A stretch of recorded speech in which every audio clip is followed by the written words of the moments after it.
여러분도 TV를 통해서 접했지만은 주중에 러시아가 우크라이나를 침공해서 지금 전쟁 가운데 있습니다. 그래서 많은 군인들과 민간인들이 죽고 또 부상을 당하고 있습니다. 이런 전쟁은 일어나지 말아야 하고 빨리 이 전쟁이 끝나야 됩니다. 이를 위해서 여러분들이 많이 기도해 주시길 바라겠습니다. 이제 러시아가 우크라이나를 침공한 지 오늘의 5일째 되는 날인데요. 우크라이나 수도 키예프가 함락 직전까지 갔다. 이런 이야기를 뉴스를 통해서 접하고 있습니다. 자, 우크라이나가요. 이렇게 군사력이 약한 나라는 아니었습니다. 1991년도 구소련이 해체되면서 이 우크라이나가 이제 독립을 하게 되었는데요. 이 독립을 할 그 당시는 이 군사력이 유럽에서 1등이었다고 합니다. 그리고 전 세계적으로는 군사력이 세계 4위였습니다. 그리고 핵 보유국이었는데요. 핵 보유량은 미국, 러시아 다음에 세 번째로 많은 핵 보유국이었습니다. 이렇게 강했던 나라가 지금은요 군사력 22위에 머물러 가지고 쉽게 러시아 침공을 받고 계속 밀리면서 이제 수도 키예프가 함락이 되니 많이 그런 이야기를 하고 있습니다. 이렇게 강했던 나라가 하루아침에 약해진 이유가 여러 가지가 있겠지만은 그 중에는 너무 안일함이 있었겠죠. 우리의 나라에 누가 쳐들어올 수 있겠느냐? 과연 러시아가 쳐들어올까? 이런 안일한 생각을 가지고 있기 때문에 이런 일이 있었을 것이라고 생각됩니다. 그래서 이 전쟁을 통해서 우리는 많은 교훈을 받아야 할 것입니다. 사람은 누군가로부터 잘못을 지적받고 책망을 받기도 합니다. 그런데 어느 누구든지요, 저도 그렇습니다. 책망을 받는 것을 좋아하는 사람은 그리 많지 않은 것 같습니다. 그러니까 우리는 남을 책망하기는 좋아해요. 남의 잘못된 것을 지적하기는 좋아하죠. 넌 왜 이렇게 해야 돼? 이렇게 하면 안 되고 이렇게 해야 돼. 이렇게 조언을 해주고 책망하는 것을 좋아하면서도 반대로 다른 사람이 나의 부족한 것, 다른 사람이 나의 잘못된 것을 지적해주고 책망하는 것은 싫어합니다. 그래서 대체적으로 다른 사람이 나에게 잘못된 것을 책망하고 지적해줄 때 내 마음속에는 분노가 일어나기도 하죠. 그 속마음에는 이런 마음이 생깁니다. 본인은 얼마나 잘나서 저랬냐, 본인이나 잘하지 왜 나한테까지 참견을 하느냐, 이런 식으로 이야기를 하고 마음을 이렇게 닫아버리는 경우들이 많이 있습니다. 제가 우리 아이들 이제 운전 연습을 도로 주행을 시켜주는데요. 큰 아이는 이제 면허 취득을 하고 운전한 지 한 4년 정도 되어서 운전을 제법 잘합니다. 그리고 둘째는요, 얼마 전에 운전면허를 취득해가지고 제가 일주일에 한 번씩 이제 도로 주행을 시켜줍니다. 둘째는 이제 운전면허를 취득한 지 얼마 되지 않으니까 운전이 서투지만 큰 아이는 나름대로 잘합니다. 그래도요, 아무리 잘해도 제가 이제 큰 아이 운전할 때 옆에 부모이기 때문에 계속 잔소리합니다. 속도를 줄여야 된다. 왜 차간 거리 이렇게 가까이 붙여서 가서 운전하냐? 좀 머리 떨어져갖고 가야지. 또 그리고 차선을 그렇게 들어가면 어떻게 하냐? 등등 제가 옆에서 계속 이렇게 잔소리를 제가 옆에서 계속 이야기를 합니다. 그러면 저는 그냥 조언을 해주고 이야기를 하는 거지만 듣는 사람은 그것이 나를 조언해 주는구나 이렇게 받아들이기보다는 잔소리를 한다고 이렇게 생각을 합니다. 그 기분이 언짢죠. 제가 우리 아이를 못 믿어서가 아니라 제가 이렇게 운전을 해보니까 이럴 때는 이렇게 들어가면 위험하더라. 이럴 때 이렇게 운전을 하면 위험성이 있다. 그리고 또 이때는 이렇게 운전하면 안정적으로 운전을 하게 되더라. 이런 것을 제가 경험해 보았기 때문에 자꾸 옆에서 아이에게 교훈을 해주는 겁니다. 이럴 때는 이렇게 하면 안전한 거야. 이때는 이렇게 하면 위험한 거야. 이러면서 이야기를 하는 겁니다. 큰 아이가 방학 동안 삼촌 회사에서 한 달 동안 알바이트하고 끝났는데요. 일을 마치고 나서 이런 이야기를 하더라고요. 어른들이 말씀하기를 인사만 잘해도 절반은 먹고 들어간다. 이런 이야기를 했는데 이번에 아르바이트를 하면서 느꼈다는 거예요. 평소에 제가 이런 이야기를 많이 했습니다. 아이들에게 인사를 잘해라. 인사만 잘해도 절반은 적고 들어가는 거니까 다른 건 못해도 인사만 해도 잘해라. 이런 이야기를 했습니다.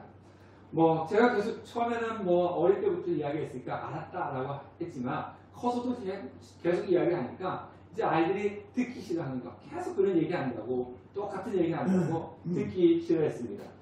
그렇다고 저희 아이들이 인사를 못했기 때문에 제가 인사를 잘해라 이야기한 건 아니고 그냥 꾸준히 인사를 잘하면 이게 삶 가운데 나에게 큰 도움이 되니까 어른들이 있으면 무조건 인사 잘해라 라고 계속 교훈을 한 것입니다. 이번에 아르바이트를 하면서 삼촌 신그룹으로 여기저기 다니면서 만나는 사람들한테 인사를 잘했더니 상대편이 좋아하고 또 일도 순조롭게 잘 한 것 같습니다. 자, 이렇듯이 교훈을 해준다는 것은요, 과거에 자신이 경험을 해보았더니 아니면 과거에 역사적으로 이런 일이 있었기 때문에 이런 것을 비추어 가지고 이렇게 하면은 삶을 살아가는데 도움이 된다라고 하는 지혜인 것입니다. 그래서 이렇게 해야 된다, 저렇게 해야 된다라고 계속 교훈을 하는 겁니다. 근데 무조건 잘한다 이것이 좋은 건 아닙니다. 잘한다고 해서 그 사람의 자존감을 높여주는 것도 있지만 잘한다고 하면은 그 사람을 망치는 것밖에 되지 않습니다. 때로는 나에게 쓴소리도 해주고 또 나에게는 잘못된 것을 지적해주고 책망하는 사람이 있어야지만이 나에게 도움이 되는 것입니다. 그리고 나에게 주는 그 쓴소리가 나의 감정을 상하기도 하지만은 그 쓴소리가 나를 살리는 소리라는 것을 우리는 잊어버리면 안 되는 것입니다. 자, 교훈이라고 하는 것은요, 분명히 잘 되라고 이야기하는 겁니다. 너 망하라고 교훈을 해주는 법은 절대로 없습니다. 잘 되라고 교훈을 해주는 거지만 때로는 그 교훈을 듣는 사람들의 입장이 다르기 때문에 다르게 반응하기 때문에 교훈을 해주는 것은 또 힘들고 어렵습니다. 부모가 자녀에게 잘 되라고 잘 살아가는 방법을 교훈하는데 자녀들이 싫어합니다. 잔소리라고 싫어합니다. 그런데 잔소리라고 싫어한다고 해가지고 자녀가 잘못된 길로 걸어가고 어려운 길로 가는 것을 보면서도 부모가 훈계하지 않고 교훈하지 아니하는 부모가 어디 있겠습니까? 자녀하고 관계가 좀 틀어지더라도 또 때로는 자녀하고 좀 싸움이 있다 할지라도 자녀가 망하는 길로 가는 때 그것을 잡아주고 잔소리를 해주고 그것이 바로 부모인 것입니다. 저는 목사입니다. 교회에서는 이 목사를 가지고 성도들의 영적인 부모다 이렇게도 이야기를 합니다. 목사가 해야 할 일은 무엇이냐면 성도님들이 신앙적으로 성숙해 갈 수 있도록 그리고 하나님을 잘 섬기도록 하나님을 잘 섬겨서 하나님께 주시는 복을 받도록 교훈을 하고 훈계해 주는 사람이 바로 목사입니다. 그래서 목사로서 행복을 느끼고 보람을 느낄 때가 있어요. 또 반대로 목사로서 너무나 마음이 아프고 안타까울 때가 있습니다. 그러면 목사로서 언제 행복을 느끼고 보람을 느끼겠습니까? 언제 행복을 느끼고 보람을 느낄까요? 새로운 성도님들이 오셔가지고 이 빈자리를 하나하나 채울 때 행복하겠죠. 그래서 오늘도 이렇게 교회를 쫙 오다 보니까 오는 가운데 여러 큰 교회를 앞을 지나서 오는데 거기 많은 성도님들이 이렇게 그 교회를 들어가는 거 보면서 좀 부럽더라고요. 저기에서 많은 성도님들이 저 교회를 들어가는데 우리 교회도 저 성도님들이 저렇게 몰려가는 것처럼 많은 성도님들이 오시면 얼마나 좋을까 이 교회 오면서 그런 생각을 해보았습니다. 또 그리고 여기 계시는 여러분들이 제가 말씀으로 교훈할 때 그 말씀대로 교훈할 때 신앙생활을 하면서 믿음으로 성숙해가는 모습을 볼 때 또한 보람을 느낍니다. 제가 여러분들이 저를 위해서 이거 하십시오. 저를 위해서 이거 해야 됩니다. 이렇게 하지는 않습니다. 제가 여러분들이 저를 위해서 이렇게 해주셔야 됩니다. 이렇게 이야기한다면요. 저는 목표가 아니고 교주가 되는 것입니다. 제가 여러분들에게 저를 위해서 무엇을 하라라고 교훈을 하는 것이 아니라 여러분들을 위해서 여러분들의 신앙생활을 위해서 예배에 빠지지 마십시오. 예배 일찍 오십시오. 그리고 기도하십시오. 말씀을 보십시오. 이렇게 권면을 하고 교훈을 하는 것입니다. 그래서 제가 하는 교훈을 듣고 조금이라도 따라주면서 믿음이 성숙해가는 여러분들 볼 때 참 보람을 느끼는 그게 바로 목사의 삶입니다. 그러면 반대로 제 마음이 아프고 안타까울 때는 언제 있겠습니까? 마음이 아플 때는 성도님들이 오랫동안 교회에 나오지 않을 때 오늘 또 여기에 자리에 오지 못한 성도님들이 계시지 않습니까? 또 한 번, 두 번이 아니라 오랫동안 교회에 오지 듣고 있는 그런 성도님들 있지 않습니까? 그런 성도님들 생각할 때마다 제 마음이 아픕니다. 그리고 또 교회를 떠나가시는 분들 볼 때 제 마음이 많이 아픕니다. 그리고 안타까울 때는 신앙생활을 위해서 훈계하고 제가 교훈을 할 때 받아들이지 않고 항상 시간이 지나도 믿음이 그 자리에 이렇게 정체되어 있는 그런 성도님들을 볼 때 또 제가 많이 안타깝습니다. 이것을 이렇게만 하시면은 하나님의 은혜를 받을 텐데, 이렇게만 하면 하나님의 축복을 받을 텐데 왜 안 하고 계시지? 이럴 때 제 마음이 너무나 많이 안타깝습니다. 제가 여러분들을 강제로 막 끌어서 성경을 읽으라고 아니면 기도하시라고 예배 빠지지 마시라고 강제로 막 이렇게 할 수 있는 그런 상황은 아니지 않습니까? 어린아이 자녀를 키우듯이 잘못하면은 요즘은 그러면 안 되지만은 매질을 하든지 어떻게 해서 강제로도 시킬 수 있다면은 제가 100번이라도 그렇게 하겠는데 강제로 할 수 있는 그런 상황이 아니기 때문에 그렇게도 할 수 없어서 마음이 많이 안타깝습니다. 그럴 때는 제가 하는 방법은 무엇이냐면 하나님께 하소연하는 겁니다. 하나님, 내 마음이 너무 아픕니다. 하나님, 너무 안타깝습니다. 왜 이렇습니까? 그러면서 늘 하나님, 정말 하나님께서 그대의 마음을 움직여 주셔서 하나님의 은혜의 자리에 나올 수 있도록, 하나님의 복을 받을 수 있는 자리에 나올 수 있도록 믿음이 성숙될 수 있게끔 해달라고 그렇게 하나님께 하소연하는 방법밖에 없습니다. 오늘 시편 78편은요, 아삽의 마스기다라고 이렇게 이야기를 하고 있습니다. 자, 이 시편을 지은 사람이 아삽이라고 하는 사람이고요. 이 아삽에 대해서는 제가 지난 주일에 말씀을 드렸기 때문에 오늘은 더 이상 드리지 않겠습니다. 근데 이 마스기라고 하는 것은요, 아삽의 마스기이지 않습니까? 이 마스기는 교훈의 시라는 겁니다. 교훈의 시. 아삽이 교훈하기 위해서 시를 지은 것이 시편 78편이라고 하는 겁니다. 이 아삽이라는 사람은 자신의 후손들뿐만 아니라 이스라엘 자손들이 대대로 영원히 잘 되기 위해서 반드시 기억해야 될 것이 있다. 그것을 교훈하기 위해서 지은 시가 오늘 시편 78편입니다. 자, 우리 1절부터 3절 말씀을 다 같이 한번 읽어보도록 하겠습니다. 1절부터 3절 시작. 내 백성이여 내 율법을 들으며 내 입의 말에 귀를 기울일지어다. 내가 입을 열어 비유로 말하며 예로부터 감추어졌던 것을 드러내려 하니 이는 우리가 들어서 아는 바요 우리의 조상들이 우리에게 전한 바라. 자, 시편 78편을 시작하면서 하나님의 말씀을 들어라, 하나님의 말씀에 귀를 기울이라, 이렇게 시작을 하고 있습니다. 자, 유대 문화는요 전승 문화입니다. 지금이야 시대가 많이 발달되어 있어가지고 학교도 있고 또 이제 컴퓨터라든가 핸드폰이라든가 이런 여러 개의 매체가 있지만 예전에는 책 하나도 없던 그런 시대가 있었습니다. 전승 문화라고 하는 것은 무엇이냐면요, 유대인들은 이 하나님의 말씀을 부모로부터 들었어요. 부모가 하나님께 우리가 이렇게 갖고 있는 이 성경을 부모가 이제 자녀들에게 구전으로 이야기하는 겁니다. 저도 어렸을 때 저희 할머니께서 옛날 이야기를 해주셨어요. 저희 할머니는 초등학교도 나오지 못해갖고 글도 모르십니다. 근데 항상 저희 할머니 저한테 옛날 이야기, 옛날에 호랑이 담배 피우는 시절에 이런 게 있었다. 근데 이제 학교를 가보니까 동화책 그 얘기가 있는 거예요. 동화책에. 그러니까 할머니는 어떻게 그 동화책에 있는 이야기를 아시고 저한테 이야기를 해주신 거예요. 학교 글씨도 모르시는 분이. 근데 지금이야 책들이 많이 있으니까 우리 아이들은 그 책을 읽고 알았지만은 저는 그렇게 해서 할머니로부터 옛날 이야기를 들었습니다. 그러니까 유대인들이 그랬다는 거죠. 하나님의 말씀을 이 전승시키는 겁니다. 아이들에게, 자기 자녀들에게 이야기를 하는 겁니다. 그러면 그 자녀들은 부모로부터 그 이야기를 듣고 또 어떻게 하는 겁니까? 자기 자녀들에게 또 이야기를 하는 겁니다.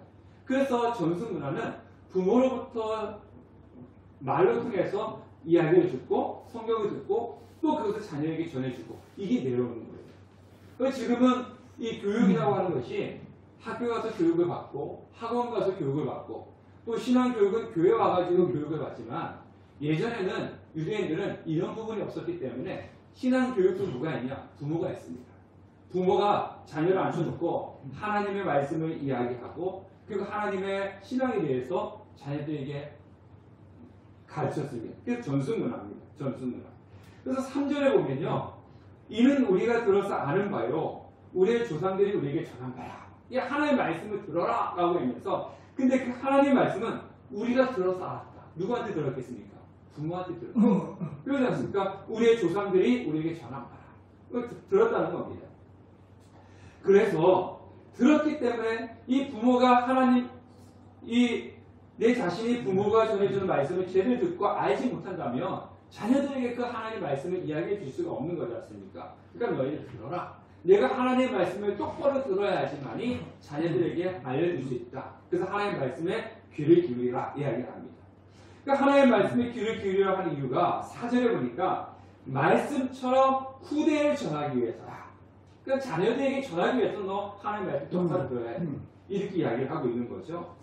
내가 모르는데 어떻게 자녀들에게 하나님의 말씀을 가르칠 수 있으며 하나님의 말씀을 증거할 수가 있겠습니까? 그러면 이렇게 이야기하는 사람도 있을 겁니다. 나는요 하나님의 말씀을 귀에 기울이지 않을 겁니다. 왜냐하면 나는 자녀들에게도 하나님의 말씀을 안 가르칠 겁니다. 그러니까 하나님의 말씀을 들을 필요가 없습니다. 이렇게 이야기할 수 있는 사람들도 있겠죠. 자, 그런데 7절과 8절의 말씀 보면 왜 하나님의 말씀을 자녀들에게 가르쳐야 되는지에 대해서 분명히 이야기하고 있습니다. 7절, 8절 말씀 보니까 그들로 그들의 소망을 하나님께 두며 하나님께서 행하신 일을 잊지 아니하고 오직 그의 계명을 지켜서 그들의 조상들 곧 완악하고 패역하여 그들의 마음이 정직하지 못하며 그 심령이 하나님께 충성하지 아니한 세대와 같이 되지 아니하게 하려 하시니로다. 무슨 얘기입니까? 하나님의 말씀을 가르쳐주면 그 말씀을 지킬 수 있게 하고요. 그리고 하나님의 말씀을 지키게 되면은 어떤 일이 일어나냐면요. 패역한 세대가 되지 않는다는 겁니다. 네. 그래서 패역한 세대가 되지 않기 위해서는 하나님의 말씀을 지켜야 되는데 하나님의 말씀을 지키기 위해서는 하나님의 말씀을 가르쳐줘야 되는 겁니다. 그래서 후대에 하나님의 말씀을 가르쳐야 되는 이유는 오직 하나, 패역한 세대가 되지 않기 위해서 하나님의 말씀을 가르치는 것입니다. 즉 하나님을 떠난 것은요 멸망의 자녀가 되기 때문입니다. 그래서 내 자녀가 멸망하지 않기 위해서는 하나님의 말씀을 가르치고 지키게 해라. 그렇게 말씀을 하고 있는 것입니다. 자, 이 땅에서 부모님들 중에서 어느 부모가 자신의 자녀들이 패역한 세대가 되어서 멸망하기를 바라는 부모가 어디에 있겠습니까? 이 땅에 있는 모든 부모들은요 자녀들이 잘 되기를 바라고 복받기를 바랍니다. 여러분도 그렇지 않습니까? 내 자녀들이 잘 돼야죠. 복받아야죠. 다 그렇게 원합니다. 예수 믿지 아니하는 사람들조차도요 자신의 자녀가 잘 되기 위해서 우상 앞에 얼마나 기도하고 잘하는지 아십니까? 우리보다 더 지극정성이에요. 코로나 하면서 교회는요 예배 자리에 안 나가는 성도들이 되게 많이 있습니다. 그리고 기도의 자리도 참석하지 않았습니다. 그러나 코로나 시대 때도요 서울 봉은사에는 기도하러 가는 사람들이 얼마나 많은지 아십니까? 언론에서는요 불교, 천주교 안 나옵니다. 맨날 교회만 갔다가 교회에서 예배드리기 코로나 시대 이렇게 예배드리는 뭐 아니 언론에서 계속 교회만 갔다 얘기하니까 타 중교는 그냥 잘 지키고 있나 보다 이렇게 생각하는데요. 절대 아닙니다. 정말 나왔잖아요. 일본은 딴 가운데요. 봉은사에서 그냥 절하는 사람들이 기도하는 사람들이 얼마나 많이 있는지 언론에서는 이야기하지 않아요. 교회만 이야기해요. 그러니까 코로나 시대 교회만 사람들이 모이는 줄 알고 천주교 성당에는 사람들이 안 가고 불교 절간에는 사람들이 안 가는 줄 알아요. 그렇지 않습니다. 우리보다 더 지극정성으로 생명력이 없는 우상 앞에 가서 기도합니다. 자신들 복달라고 자녀들이 잘 되게 해달라고. 매우 큰 교회가 이제 저희 집 앞에 있는데요. 구원파 2단 교회입니다. 구원파 2단 교회인데요. 큰 교회입니다. 금요일에 금요 기도회 마치고 하면은 항상 저희는 집에 갈 때 그 교회 앞에 지나갑니다. 집 앞이니까. 금요일에 금요 기도회 마치고 딱 가면요. 그 주차장이 되게 넓은데요. 차가 가득 차 있고요. 주차장이 좁아서 길까지 차를 데리고 있습니다. 이 사람들이 또 그렇게 열심히 합니다. 그런데 정말로 우리가 신실한 하나님을 믿는 성도들은 그들보다 더 하나님을 우리가 믿는 하나님 앞에 기도하지 않고 자녀들 위해서 내 자신을 위해서 기도하지 않는다는 겁니다. 오늘 성경에서 하나님이 너희 조상들에게 이런 은혜를 베푸셨다. 그런데 너희 조상들은 하나님 베푸신 은혜를 저버리고 하나님은 멀리 하다가 이런 일을 겪었다. 그러니까 너희는 너희 자녀들에게 하나님의 말씀을 전해서 너희 조상들이 겪었던 그 일을 겪지 않도록 다시는 하나님을 버려서 불행한 일을 겪었던 조상들처럼 그 불행한 일을 겪지 않게끔 하나님 말씀을 가르치자 라고 이야기하는 것이 오늘 시편 78편입니다. 인류의 역사는요, 승자의 역사라고 합니다. 그러니까 승리한 자들의 자신들의 입맛에 맞게끔 자신들에게 좋고 유익하게 역사를 기록했다는 겁니다. 그러니까 자신들을 비하하고 안 좋은 것들은 미화시키든가 아니면 기록하지 않았습니다. 쉽게 예를 들면 이런 거죠. 구테타를 일으켰는데 자신들은 그것을 미화시키기 위해서 혁명이다 이렇게 이야기하는 거예요. 사실은 구테타인데. 그러니까 승리한 사람들에 맞게끔 역사는 기록하고 있습니다. 그러나 성경은 보면요. 성경은 이스라엘 역사 중에 하나님을 떠나 패역했던 때, 그리고 죄악으로 차마 입에 담을 수 없고 지우고 싶었던 사건들까지도 낱낱이 기록한 것이 성경입니다. 그러니까 성경을 보면요, 이스라엘 백성들이 얼마나 하나님 앞에 큰 죄를 지었는지 다 기록하고 있어요. 빼버리고 싶은 내용까지도 다 있습니다. 근데 성경은 왜 그렇게 잘했던 것도 기록하지만은 빼버리고 싶을 정도까지 치욕적인 그런 사건들까지도 다 기록하고 있냐면요, 이것을 통해서 우리 후손들이, 우리 자신뿐만 아니라 우리 후손들이 하나님을 떠난 자들의 결말과 하나님을 가까이 하고 섬겼을 때 주어진 축복을 보여줌으로써 너희들은 조상들처럼 살지 마라. 조상들이 하나님을 잘 섬겼을 때는 이런 은혜를 받고 축복을 받았다. 근데 너희 조상들이 이렇게 하나님을 떠나가지고 이렇게 살을 때는 정말 치욕스러운 그런 결과를 맞았다. 그러니까 너희들은 조상들처럼 하나님을 잘 섬기는 때의 모습을 본받고 하나님을 떠났을 때 그 모습을 본받지 말라고, 그래서 성경은 치욕스러운 것까지도 다 기록해 놓았던 것입니다. 시편 78편에는요, 이 출애굽 시대의 이야기부터 시작을 합니다. 그래서 신앙의 선배들의 역사를 보면서 신앙의 방향을 제대로 세우라는 거죠. 특히 오늘 이 출애굽부터 홍해를 건넜을 때 하나님께서 조상들에게 행하셨던 그 은혜를 기록하고 있습니다. 자, 하나님은 우리에게 은혜를 주십니다. 하나님은 우리에게 축복을 주시죠. 하나님은 이스라엘 백성들에게 은혜를 주시고 축복해 주셨습니다. 12절부터 20절까지는요, 애굽에서 하나님께서 10가지 재앙을 내리시고, 그죠? 그리고 이 애굽 땅에, 이집트 땅에 있던 그 이스라엘 백성들을 출애굽시켜서 구름 기둥과 불 기둥으로 인도하신 그 하나님의 은혜에 대해서 기록하고 있습니다. 봐라, 하나님이 너희 조상들에게 어떤 은혜를 끼쳤느냐? 10가지 재앙을 내려서 애굽에서 끄집어내지 않았느냐? 그 광야에서는 어땠느냐? 홍해를 가르고 하늘에서 만나와 메추라기를 내리고, 그리고 구름 기둥과 불 기둥으로 지켜주시는 그런 하나님의 은혜를 베푸시지 않았느냐? 또 반석에서 물이 나오게 하시지 않았느냐? 그것을 상기시키고 있습니다. 우리가 하나님께 받은 은혜가 있지 않습니까? 그 하나님께 받은 은혜를 얼마나 되새기고 얼마나 간증하고 얼마나 이야기하십니까? 저는요, 아이들에게 가끔씩 하나님이 우리 가정에 우리 나한테 그 어떤 은혜를 주셨는지를 이야기를 합니다. 작년에 저희 가정에 하나님께 주신 축복과 은혜가 참 많거든요. 그래서 우리 아이들한테 하나님께서 우리 가정에 이런 축복과 은혜를 주시지 않았느냐, 계속 이렇게 이야기를 합니다. 잊어버리지 마라. 잊지 마라. 은혜라고 하는 것은요, 나누셔야 되는 겁니다. 하나님께서 나에게 주신 축복이라고 하는 것은요, 나 이런 축복 받아서, 이런 은혜 받았어, 그냥 혼자 알고 있는 것이 아니라 가족들에게도 이야기하고 자녀들에게도 이야기하고 주위의 사람들한테 이야기해서 사람들이 그것을 잊어버리지 않게끔 하셔야 되는 겁니다. 하나님께 나에게 주신 은혜, 축복. 그러나 또 성경은요, 하나님께서 베푸신 은혜의 역사뿐만 아니라 자신의 조상들이 하나님께 원망하고 불평했던, 그리고 하나님을 떠나고 배신했던 역사까지 기록하고 있습니다. 하나님께서 이런 은혜를 주셨고 이렇게 필요한 것을 다 채워주셨는데 니네 조상들은 하나님을 배신했어. 하나님을 믿지 않았어. 하나님을 떠났어. 자신의 욕심을 부렸어. 그래서 하나님께 범죄하고 이렇게 치욕스러운 그런 결과를 맞이했다. 이렇게 이야기를 32절에 이야기를 하고 있습니다. 뼈아픈 지우고 싶은 조상들의 역사를 말씀하고 있다는 겁니다. 그래서 결국은 뭐냐면 그 결과가 어떻게 되느냐? 하나님을 떠난 결과는 어떻게 되었느냐? 헛된 삶과 두려움의 삶을 살았다. 이야기를 합니다. 자, 33절 말씀해 보니까요. 다 같이 한번 읽어볼까요? 시작. 하나님이 그들의 날들을 헛되이 보내게 하시며 그들의 횟수를 두려움으로 보내게 하셨다. 하나님을 떠난 이스라엘 백성들의 삶이 어땠다는 겁니까? 그들의 날이 헛되이 보냈다는 거예요.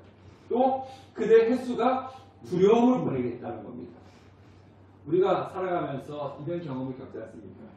아무리 노력하고 열심히 살았는데 보니까 늘 그 자리에. 네. 열심히 노력했는데 나중에 보니까 주머니가 그냥 똑같아요. 통통비었어요. 네. 밤낮 쉬지 않고 일을 했는데도 남는 것이 하나도 없는 거예요. 네. 하나님을 떠난 삶이 이런 거라는 겁니다. 아침에 일찍 일어나고 밤늦게까지 열심히 일을 해서 뭔가 남았지? 근데 보니까 하나도 남은 것이 없어요. 그 여태까지 내가 열심히 했던 삶은 다 헛된 거라는 거예요. 하나님을 떠난 삶은 헛된 겁니다. 아무리 인간적으로 열심히 했어도 남은 건 없습니다. 늘 그 자리입니다. 그 다음에 두 번째가 뭡니까?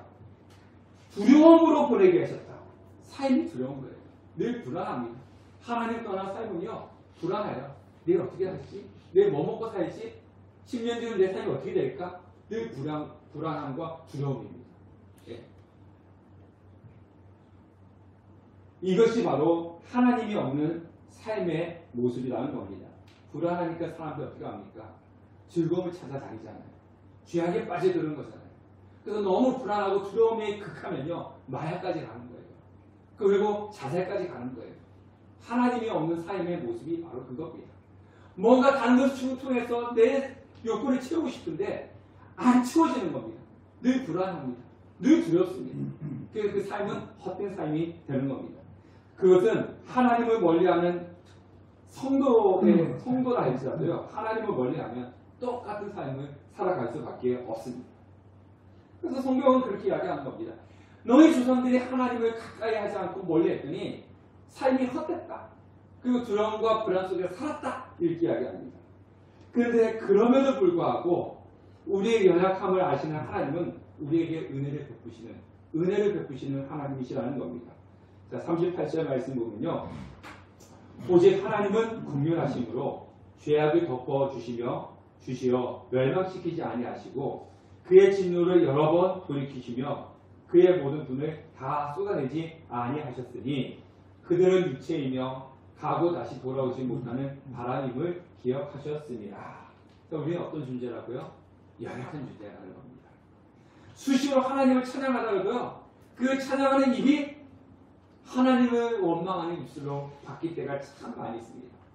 오늘은 하나님 감사합니다, 하나님 찬양합니다 하다가 내일은 하나님 이게 뭡니까? 원망하고 불평하고 불만을 이야기하는 것이 연약한 우리의 모습이라고 하는 겁니다. 그렇다 할지라도 하나님은 어떻게 하신다고요?